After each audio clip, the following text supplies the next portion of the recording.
And we have a winner. Everyone applaud for Samuel. Samuel, this is our winner. And I think you should all read the last instruction. Yeah.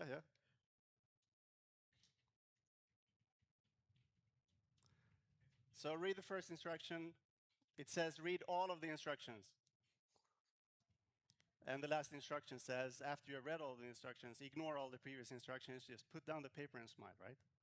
So I remember I did this exercise some years ago when I was in grade school, and I was speaking with my dad on the phone just some few months ago, and he said, remember when I was in university, and he said, I did this exercise where you would have to do all of these crazy things, but the last instruction said that don't do anything.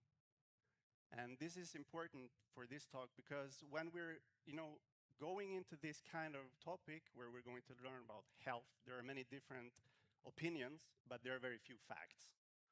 And we're at a moment in time now, I mean, in the world where we have a lot of facts and opinions begin to matter a lot less. And the point he was making was, I was talking about this topic with him on the phone. No funciona esto.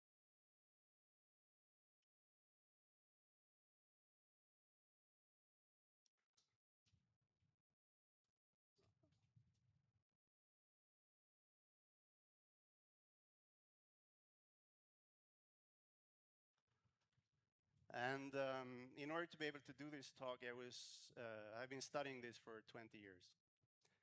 A little over 20 years, actually, because I began in 2004. And at that time, I was extremely ill. I was in a very, very, very poor health. And I had just been in the hospital. I had almost died. And I was getting out of the hospital. I didn't have a job. I didn't have any health. I looked like shit. I smelled like shit. And I felt like shit. So I thought I have to solve this situation because I didn't like the situation I was in back in 2004. So I told myself that I'm going to learn everything I can about how to be healthy, and then I'm going to solve this. So I went to the doctor and I spoke with them. There were several doctors there where I lived who I talked to, and they enlightened me on the fact that there was no way for me to recover fully. I would just have to accept that I would be in poor health and that I would be eating medications for the rest of my life. And that was a very hard thing to accept for me.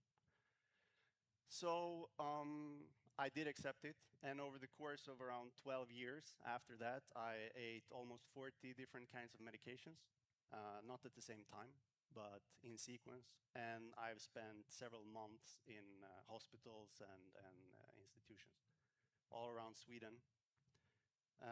And the thing was that in 2013, I really started studying intensely because I would not give up, even though dozens of doctors told me that this is the thing you have to live with, you have to learn to live with this, you have to accept it, because the more you struggle and the more you try, the more you're just going to be suffering. And in 2013, my doctor that I was having then, the best of all of them, he gave me books and information to read. And 3 years later, I went into his office and I told him a story. And it was a story about a man whom I had seen when I was a young child. My dad, he had been running the marathon. And he had just finished the marathon.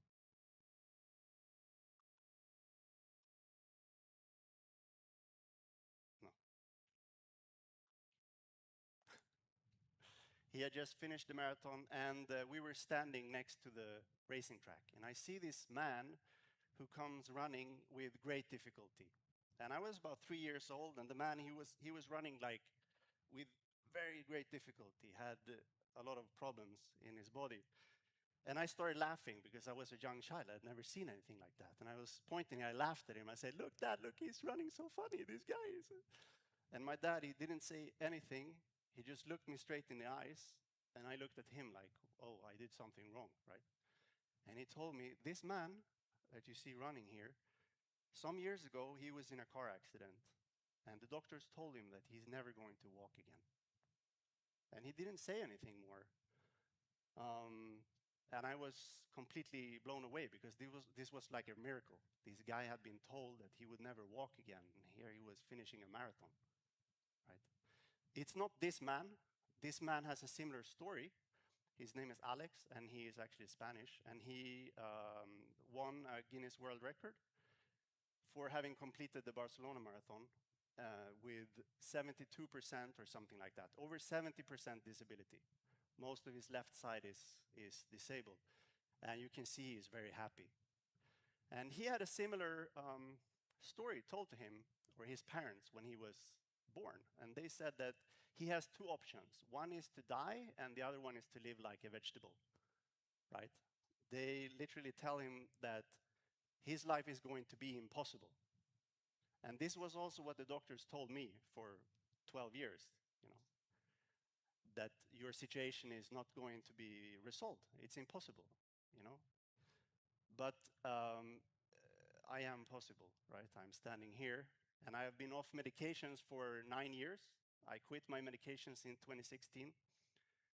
And it was a lot inspired by this fact that other people, though they might seem very intelligent, don't always have the answers. Maybe it's their education that is forcing them to sort of pretend that they are super intelligent while they're actually not. They're relying on some kind of system. And what I've learned about the human body is that it's absolutely amazing. It's the absolutely most amazing thing next to, you know, God and the universe. So I think this is really something that we should all think about because, yeah, I was told for many years that I would not be standing here, you know, in any kind of health, and I'm in better health than I was before I started the medications and before I started having problems as well. So the talk here is intelligence, health, and happiness. But before we're going to start talking about solutions and positive things, let's consider a few less interesting things. And I have picked a couple of things here, which are facts of this world that we're living in, because those are related to the problems that I had, right? So this, I think, is a symptom, or these are symptoms of a problem that we have, everyone together on the planet. And what I want to share in this talk is that there are solutions, right? There are solutions that are not part of, you know, the system that we have established, but they are going to be part of the system of the future. So if we think, for example, hundreds of years ago, it was common practice to bash a hole in the head of someone to let out the evil spirits. And today, when we think about that, that's absolutely crazy. It's like, why would you bash a hole in someone's head to let out evil spirits? It's stupid, right? And I started thinking about that some years ago, like, what things are we doing today that some years into the future they're going to say, like, oh, in the beginning of the millennium, people were doing these kinds of things. And it's like, oh my God, how could they be so absolutely stupid? And there are quite a lot of things. And these things that we are doing and have been doing are the reasons why our health is deteriorating. Semen count per milliliter is down to half compared to 50 years ago. And it's decreasing at an accelerating rate. From the 70s up until the shift of the millennium, it was about a decrease of 1% every year. And now it's in 2.5% every year. So I'm not going to say so much about the rest of them, but we have some issues in the world which we can and we have to solve them. And it's going to be each of us understanding, how does the human body work? How does the planet work? What is our role in the ecosystem? Because we definitely do have a role, just like the bees and every other kind of creature have their specialized role, we also have a role in this ecosystem. And when we understand that, then each of us, you know, can improve our health. Just like I went from absolute zero, you know, in 2016, 2017, I was even struggling, you know, with homelessness. today, I have a wife and a child. We have a beautiful house. I have an amazing job working with artificial intelligence. I have a great salary working for one of the absolutely best organizations in the world. And something I was really struggling with was this, and I'm sorry, I cannot find any information that would make sense to put into a single PowerPoint slide, but the trend is definitely very, very worrying. In Spain, for example, in the recent years, we have had increase 12-fold, 1,200% increase in hospitalizations for young people wanting to take their lives. So one thing I want to say when we discuss intelligence, health, and happiness, first of all, is that I'm not going to be able to get through all of the slides in time. So I'm going to have to skip some of them. So if you think that, hey, he's just skipping a slide here, then that's the reason. And I'm going to have to choose that by feeling like what is going to be most appropriate to have here. So first of all, I just want to say that when I talk about intelligence, I don't talk about intellect. Intellect is very important for intelligence, but it's just one aspect of it. And I think that the one mistake that many people make, maybe even us here in Mensa, is to equate intelligence with intellect. Just because you have great intellect, that means you always have great intelligence. And that's very often true, because there's a high correlation, since intellect is a faculty which is part of intelligence. And at the same time, I want to mention that health does not equal fitness, right? It's very difficult to be healthy without being fit, but you can have a fit body without being healthy. You can look great on the outside while still having problems on the inside, especially on the emotional side.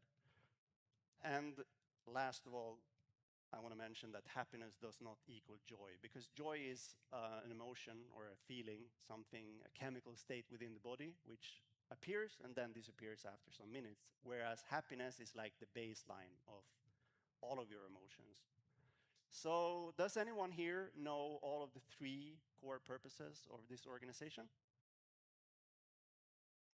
I was expecting that no one would, because we're just here for the board games. And the first one is to identify and foster human intelligence for the benefit of humanity. That's a pretty amazing core thing to connect us with, right? And I found this when I joined Mensa back in 2007 in Sweden. I found that this was like very, very, very motivating. I was feeling like, wow, I'm joining this organization where we're going to use our intelligence for the benefit of humanity. And it's been a lot more board games, I think, than anything else. Nothing wrong with board games. I completely love them. And the second one is to encourage research into the nature, characteristics, and uses of intelligence. So what I think that I'm trying to do with this talk is to sort of fulfill what I feel is my duty with the first 2 points, because, as I said, the third one, to provide a stimulating intellectual and social environment for its members. I think this is the main reason why most of us come to these gatherings, and why we find these organizations so welcoming and amazing, because it is definitely a stimulating environment. And it's very different being in these kinds of events compared to being in the world. We feel such great connection being able to talk with someone without them falling asleep. I think you know what I mean. This is one of those that we're going to skip. Is not very interesting anyway. And I will tell you about it some other time. This one we're not going to skip. This is about making choices. How do we make choices that are good for us in terms of health, happiness, and intelligence? And I would say that's by taking intelligent choices. And here we have sort of an idea of what would an intelligent choice be and what would a stupid choice be. So, for example, if you make a choice that considers yourself but is not good for others or our common environment, then that would be an evil choice. And if you do something that's harmful to yourself, you're neglecting your own health, your own happiness, and that action is also harmful to life and humanity, I would call that stupid. It's not a judgment, it's just like a neutral fact. Same thing if you're sacrificing yourself for the benefit of others, especially environment or whatever, you're burning yourself out. That means that you will be less dependable and you will become weak.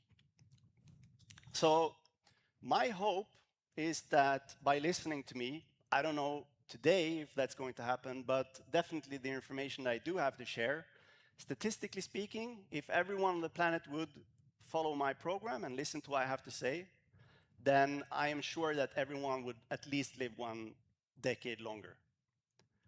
If you're young and you really apply yourself and you take these insights to heart, probably you will live 3 decades longer and happier. And if we convert, 1 decade of extra life into average pension, as I project is going to be in the future, today the average pension in Spain is around half of that. But because money is becoming less and less valuable and we are gaining more, than when I'm around my pension age, I think I will have around 3,000 per month. So 10 years extra pension would mean at least a third of a million extra in pension. I mean, so even if you're not intelligent, that's still an attractive offer. So this kind of choice to apply yourself to live longer and happier based on facts and not opinions, based on reality and not someone's, advertisement, is a very self-considering choice. But the question is it going to be an evil choice or an intelligent choice? And that depends entirely on the person that is living 10 years longer. I think maybe you can think of someone that you would hope would live 10 years less, would make your life happier. I can think of a few that I wish would, change their way of living, because we only have, one planet, we only have one humanity, we only have one life. That's my opinion. I'm not going to call that a fact. So I'm hoping that I can influence anyone to also make that choice an intelligent one. And the best chance to increase intelligence, if we talk about increasing intelligence, we have to be aware of the fact that IQ has essentially never been shown to improve significantly. And the only cases where IQ has ever been observed to rise is when the biological function of the body systems improve. And I don't think that means that you get more intelligent. I think that means that you are restoring the intelligence that you would have had if you would not have lost your biological function. And research supports this theory to some extent. If we look at this results from a study. This was a study done with over 1 million 18-year-olds in Sweden. And they were followed for 20 years. And they found a correlation between IQ, intelligence, general intelligence, and muscular strength. So the average here, the muscular strength is measured in stanines. The average is 5, and the highest is 9. And you can see that if you're below average muscular strength, that correlated with lower intelligence. And the correlation is very clear. If you look at the p-value there, it's almost nothing, right? So it's 100% confident. But if you get above average strength in muscle, then that doesn't correlate with an increase in intelligence.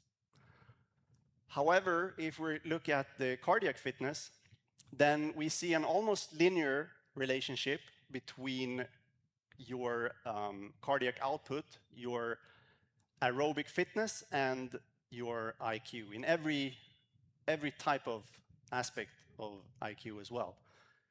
And so if you have a bad aerobic fitness, improving that will restore your intelligence more to what you would actually have. And this has been proven in studies made in Karolinska Institutet in Sweden. And we think we're almost entirely sure that the reason for that is an increased amount of brain-derived neurotrophic factor, which is a protein which is deeply involved in learning and mood and general functioning of the body. If you're low in BDNF, you're going to have significantly lower neuroplasticity in the brain, and you're going to have very severe problems with your nervous system and things like that. And aerobic exercise is one of the main ways to improve your brain-derived neurotrophic factor. And this is like an indicator of your connection between brain and the rest of the body. Other ways that you can improve your BDNF is by circadian alignment, meaning that you have a good rhythm, natural sleeping rhythm and things like that, that you get good sleep, that you get a lot of sunshine. Sunshine is has a huge impact on health and especially mood, that you have good nutrition, and that you are learning something. And here's another study, also on around 1 million conscripts into the Swedish military. So these are all men. This was before they started accepting women into the conscriptions. And this is also 100% guaranteed. And they noticed that from these 1 million young men, over the course of the next 20 years, they followed them. If we take the highest denine, you have 9 groups there, and the highest denine corresponds to an IQ level above 125 and above. And we use that as the baseline of death rate. Then in the following 30 years, the people who were in the lowest group of intelligence had a 3 times higher risk of dying during those 20 years. So at least in Sweden, for young men, intelligence has a huge impact on how well you're going to live. And this might seem quite unfair. And if you add education as a mediator, the effect attenuates significantly. So what conclusions can we draw of this? Number one, I would say, is that education is very, very important for human beings, that you have good education.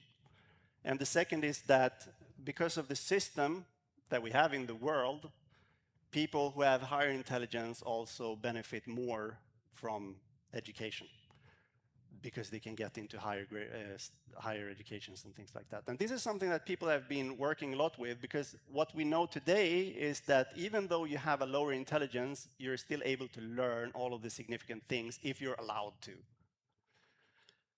And I think, because of various grading systems, we don't let people into certain educations if they don't pass a level within a certain amount of time.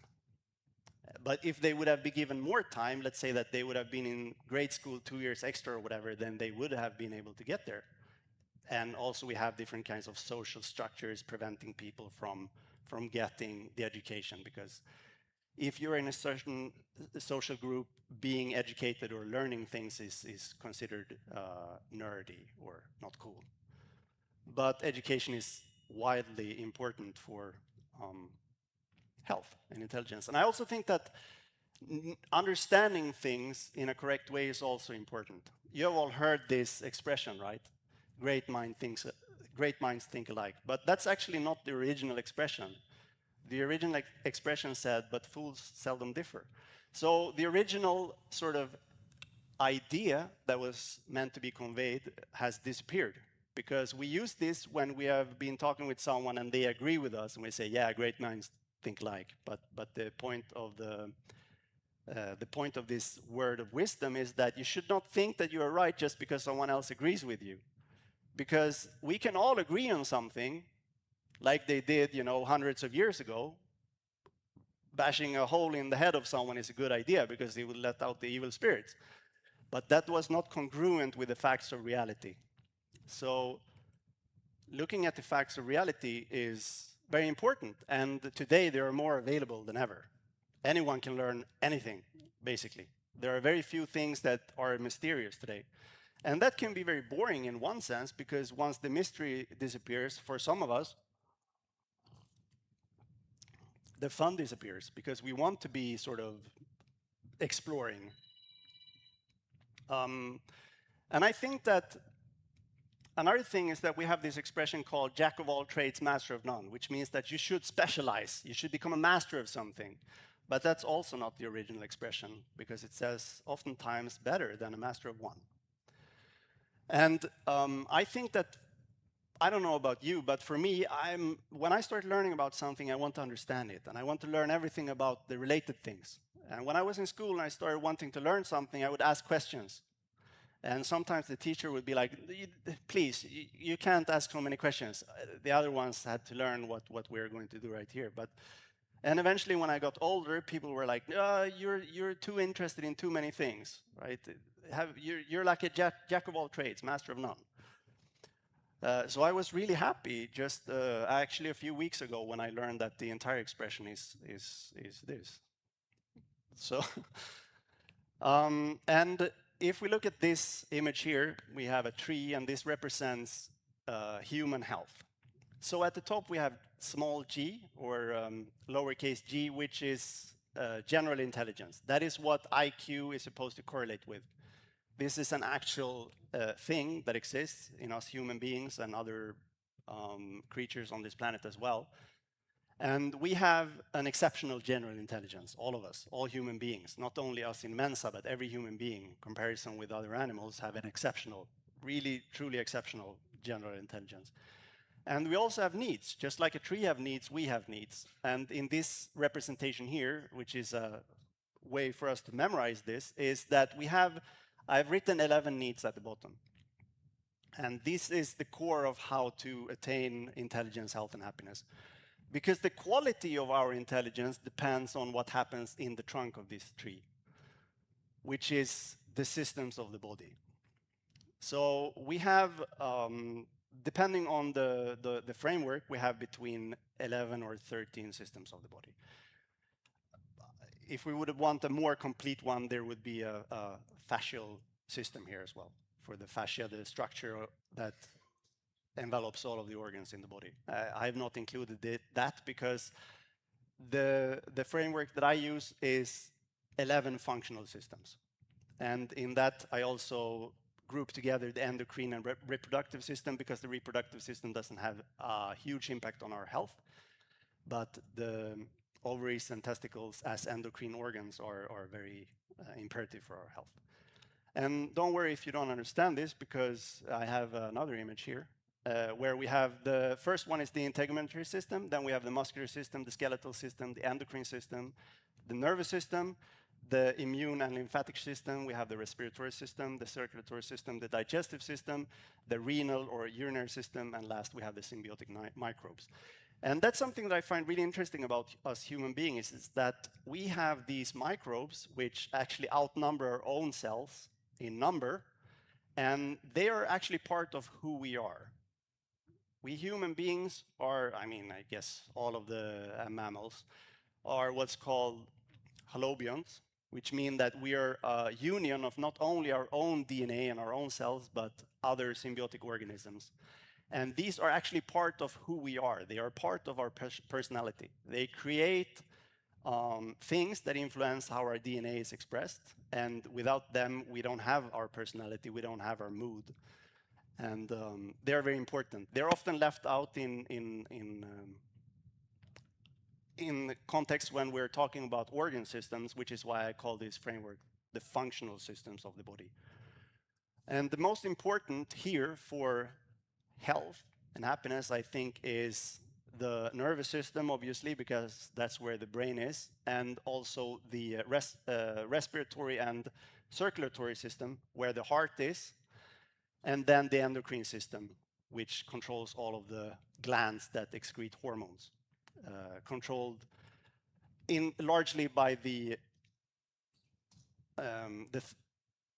thalamus, which I hadn't put there. Okay, doesn't matter. Let's continue. So when we're talking about illness, here we have the functional systems, and I added the fascial system there, even though it's not a functional system. we have different types of time courses, and we have types of unhealth, and then we have the etiology or the source of the unhealth. So if we just look at one, which we already mentioned sort of earlier, we take type 1 diabetes, for example. This is an absolutely horrible disease, one of the worst things that you can have. And if you don't have the genetic, deficiency that causes this, then you're very lucky. Because what happens here is an autoimmune disease where your own immune system eats certain cells within your pancreas so that your body can no longer produce insulin. And this is very difficult to fix because even if you would be able to recreate those cells in the pancreas, your immune system is specialized at targeting those cells and will remove them. So it's an autoimmune disease. It also has an environmental factor because you can have it latent, doesn't have to come into expression depending on your environment. And there are still a lot of research going on here. And the type of problems that you get from type 1 diabetes are inflammatory and metabolic. And it's a chronic progressive disorder, which means that it gets worse over time. And almost all of the systems of the body are affected negatively by this. Mainly the endocrine, nervous, lymphatic, immune system, the circulatory system, and the renal system, which is the kidneys. The only systems that are not particularly affected are the respiratory systems and the microbiotic systems. But if we look at type 2 diabetes and type 1 diabetes, there is no cure. There is no way to reverse it. You have to take insulin shots, and that's the way that you can sort of get some kind of health-like experience of life. I'm sorry if anyone here has that. But if we look at type 2 diabetes, you could argue that that's even worse because there are much more causes for this, and it's a lot more prevalent. Many people today have diabetes, and many people are at risk. Almost a third of all people in modern industrial countries are at risk. I think, when I was younger because of my health habits.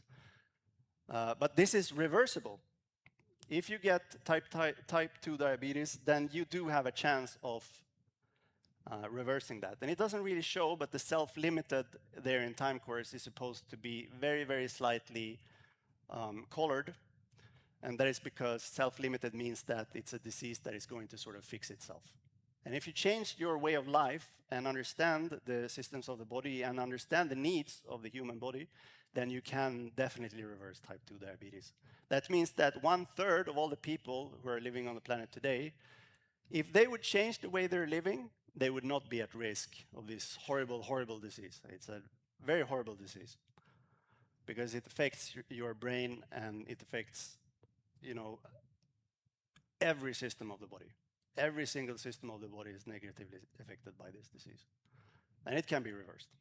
So we come to the needs of humans. And how do we discover what are the needs of human beings? Like, you can ask yourself, what do I need? But oftentimes we're going to confuse needs with what we want. And needs are not what we want. Needs are what we need. We cannot live without this. If we don't do these things, oftentimes we say, I want to do this, without asking, do I need this? And you do it, and you're going to get, something that you didn't want as a consequence of that. And the way that I think that we should understand our needs is by going to science. And that can be tricky because we have a lot of science today.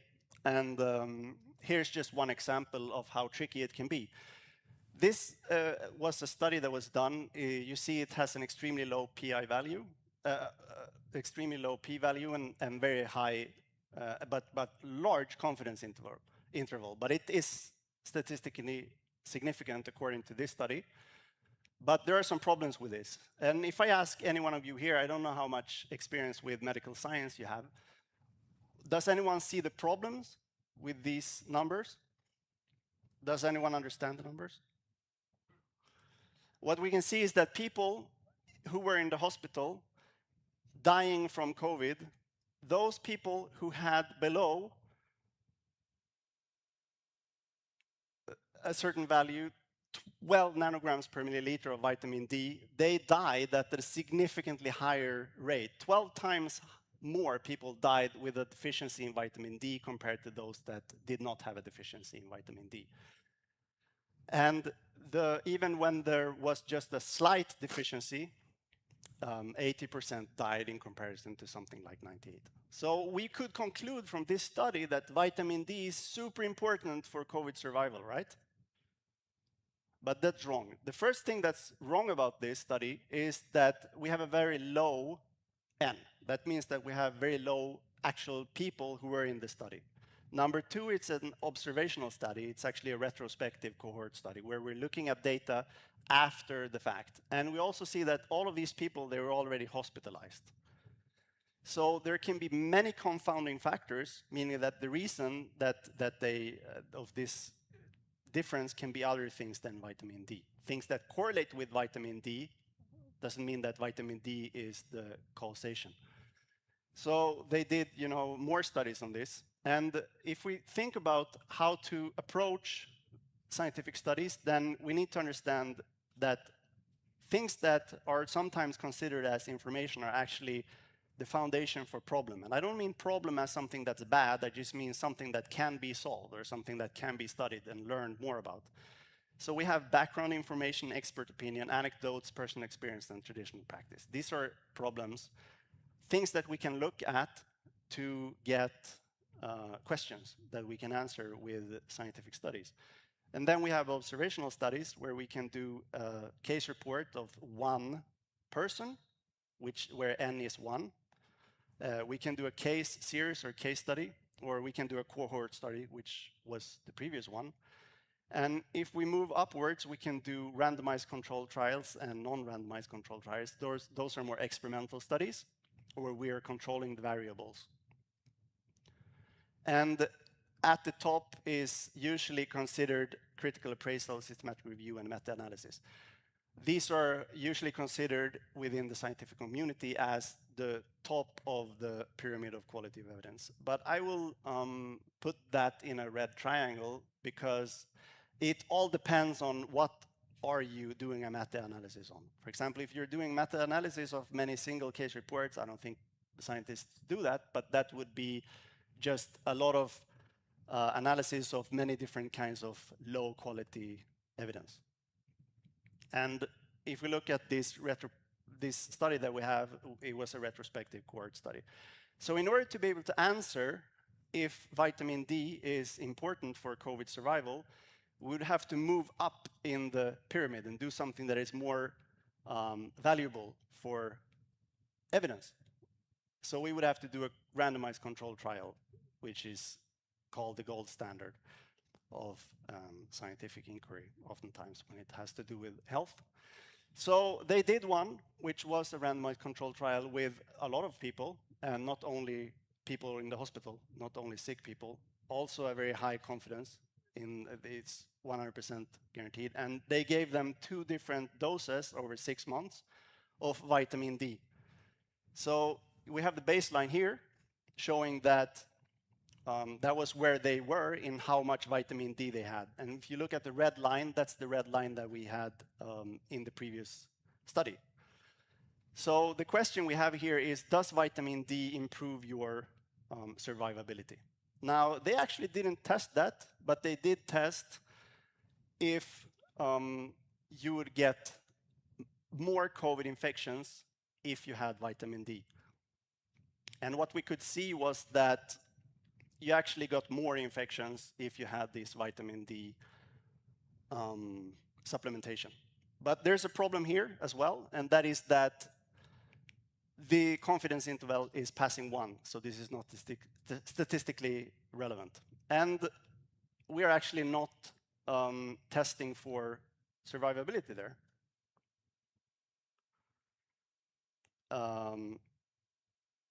So if we continue talking about several other kinds of trials, then eventually we get to this one, which was a huge trial for many people, where we could see that it wasn't vitamin D at all, it was sun exposure, which correlates with vitamin D. And the thing that was huge for COVID survival was actually the nitrous monoxide, which is a byproduct of UVA getting into the skin and releasing nitrous NO into the blood.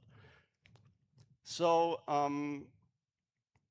this gives us these needs. And now we have a bunch of slides. We only have one left. And this is the last slide. So um, the needs that we have is biorhythm. That's probably the absolutely most important need that we have. We have shown scientifically, without any kind of doubt whatsoever, that if you do not have your daily rhythm aligned with your natural rhythm, even if you eat absolutely most healthy food, but you eat them at the wrong times, or you don't sleep at the correct times, or you don't get enough sunshine, you're still going to get overweight. This has been shown with several other species of mammals as well. It started with rats. So even more important than exercise and good nutrition, and which is what we usually consider to be the pillars of good health, we have the biorhythm, being in sync with our natural cycle. And this is because inside the brain we have something called the suprachiasmatic nucleus, and that controls all of the different kinds of organ processes within the body according to the rhythm of the sun that goes. And it's also very synchronized to where we were supposedly evolved, which is around the equator. We're not adapted to living on this latitude that we're here in Spain, for example, because we have short days in the winter and we have long days in the summer. Whereas on the equator, you have sort of the same daily rhythm all year round.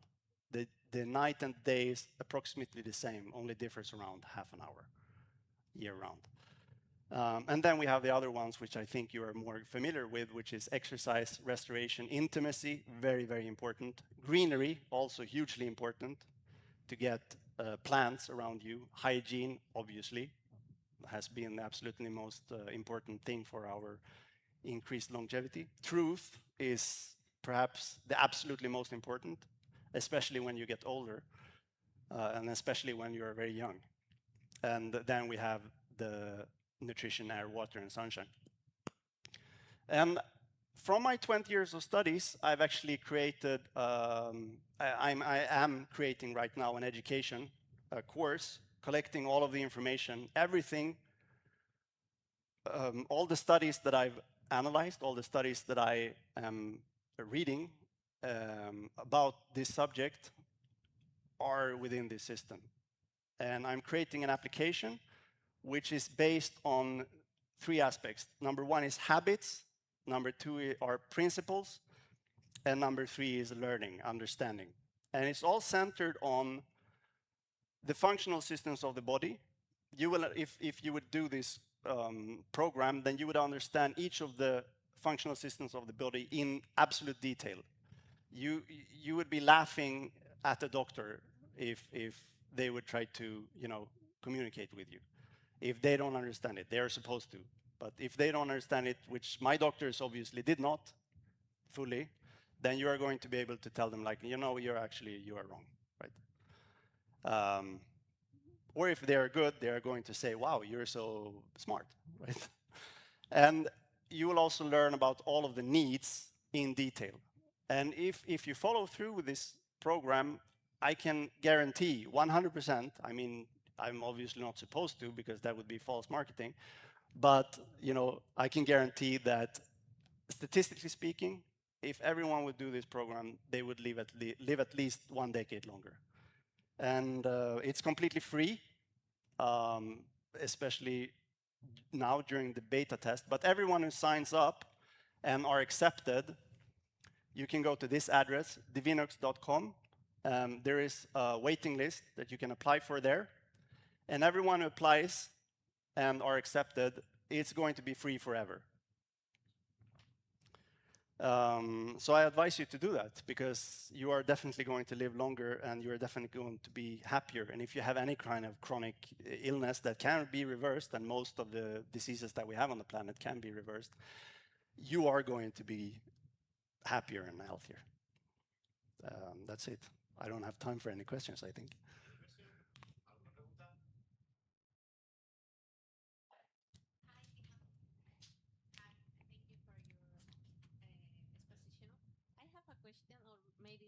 opinion about the artificial intelligence now, because one part of it is important for our health, how we develop our intelligence or creativity, these kind of things, or social skills. So now sometimes people are lost this kind of abilities, or with stay all the time with the screens. I What is your opinion about it? What my opinion is about artificial intelligence? In the future, maybe in the impact in our health, or with this kind of abilities that is necessary for the. Yeah. My work is developing systems around artificial intelligence. And I think that artificial intelligence is very, very useful. And I think that it depends on the person. I think that if you have mental health difficulties and if you don't understand how reality works, and if someone has been trained to take stupid decisions, meaning that they are neglecting themselves while being, a pain for others, then I think that artificial intelligence might make that worse. But also it depends on which one are you using. Are you using an artificial intelligence which is designed with that in mind, trying to make you better?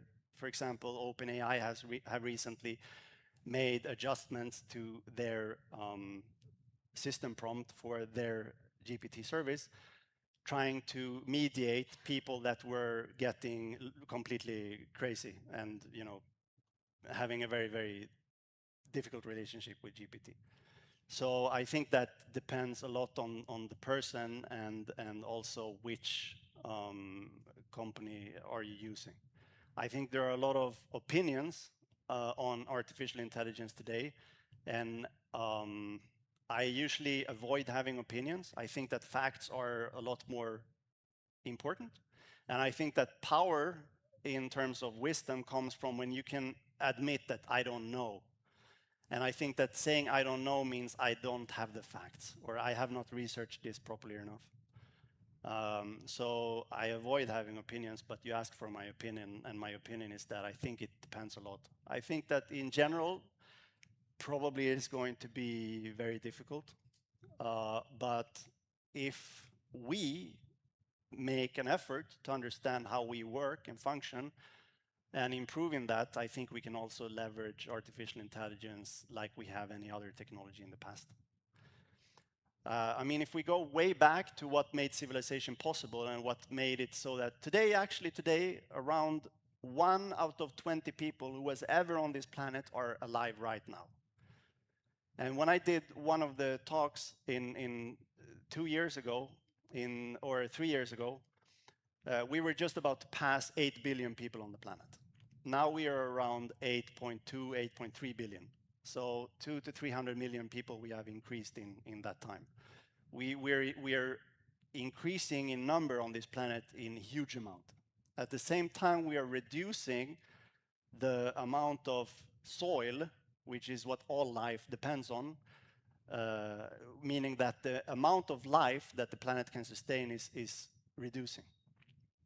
And the systems that exist, which are the origin, like the reason why that is happening, if those systems are improved to be more realistic with AI, then that is definitely going to help us. But if AI is generally applied to improve those systems' impact on our lives, then it's going to be disastrous. Any other questions?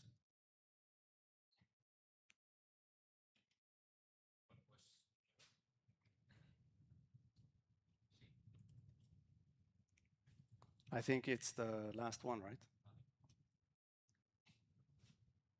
No, no.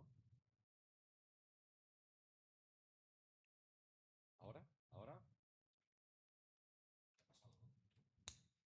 ¿Sí? A ver, sí, ahora sí. Pues nada, muchísimas gracias. Thank you very much. Un fuerte aplauso para Timothy.